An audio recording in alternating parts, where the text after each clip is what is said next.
Ducati Multistrada modelini duyurduğunda pek çok amaca hizmet etmesini istiyordu. Hatta ilk Allrounder isminin fikir babası olduğunu söylersek yanlış olmaz. Konforlu bir tur, virajlı dağ yollarında keyif, şehirde rahat sürüş ve offroad kapasitesi. 2021 model Ducati Multistrada V4 ile artık hepsi daha fazla mümkün. Model karşımıza iki varyasyon ile geliyor. V4 ve V4S. Genel olarak modeldeki en büyük değişiklikler yepyeni V4 motor bloğu, daha hafif bir şasi, daha offroad odaklı 19 inç yeni tel jant opsiyonu. Daha önce motosiklet pazarında görülmemiş, bu yıl Ducati tarafından üst sınıf motorlarda kullanılmaya başlayan adaptif cruise kontrolde mevcut. Motor bloğu yeni Panigale'den geliyor fakat pist dışı kullanıma uyarlanmış olarak. Öncelikle 214 beygir güç çıkışı azaltılarak 170 beygire düşürülmüş.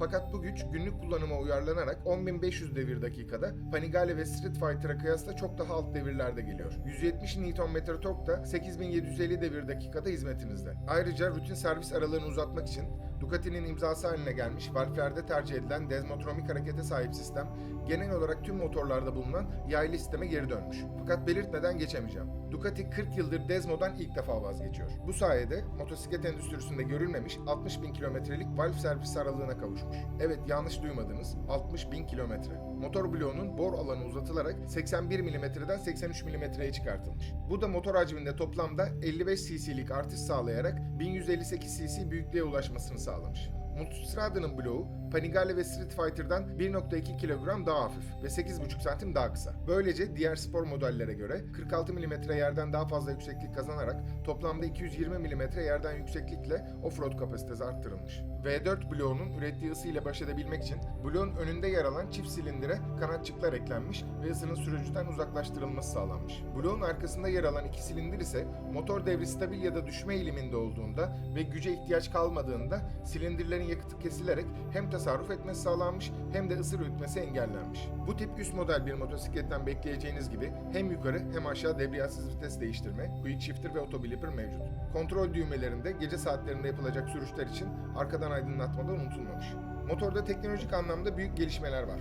Sektörde satışa sunulmuş ilk adaptif cruise kontrol ve kör nokta uyarıcısına sahip motosiklet bu. Cruise kontrol 30 ila 160 km arasında ayarlanabiliyor ve radarlardan gelen ön ve arka trafik bilgisi ışığında motoru sakin bir biçimde hızlandırıyor ya da yavaşlatıyor. Kör nokta uyarı sistemi ise arka radardan gelen bilgiler doğrultusunda üst segment SUV ve otomobillerde olduğu gibi aynalarda bulunan led ışıkları yakarak sürücüyü uyarıyor. Modelde pek çok üst sınıf motosiklette görmeye alışık olduğumuz yatış açısı duyarlı viraj ABS'si, çekiş kontrol sistemi, tek teker kontrol sistemi, viraj aydınlatması ve yokuş kalkış desteği de mevcut.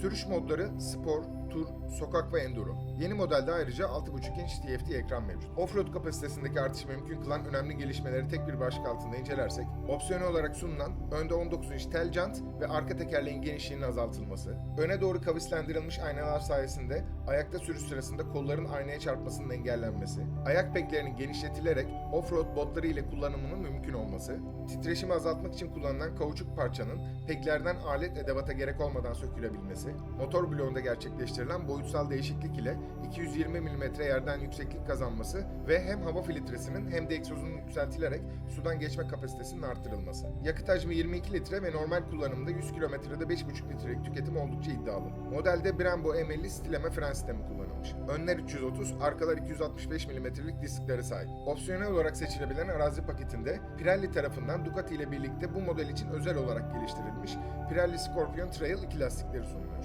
Süspansiyon 50 mm kalınlığında ve elektronik olarak rebound ve compression ayarlı. Arka çatalda ise tam ayarlı Ducati Skyhook Shock 180 mm hareket alanıyla hizmetinizde. Şasi tek parça alüminyum. Sele yüksekliği ise 840 ve 860 mm arasında ayarlanabiliyor. Kısa sürücüler için biraz yüksek desek yanlış olmaz. Yürümeye hazır ıslak ağırlık 243 kg.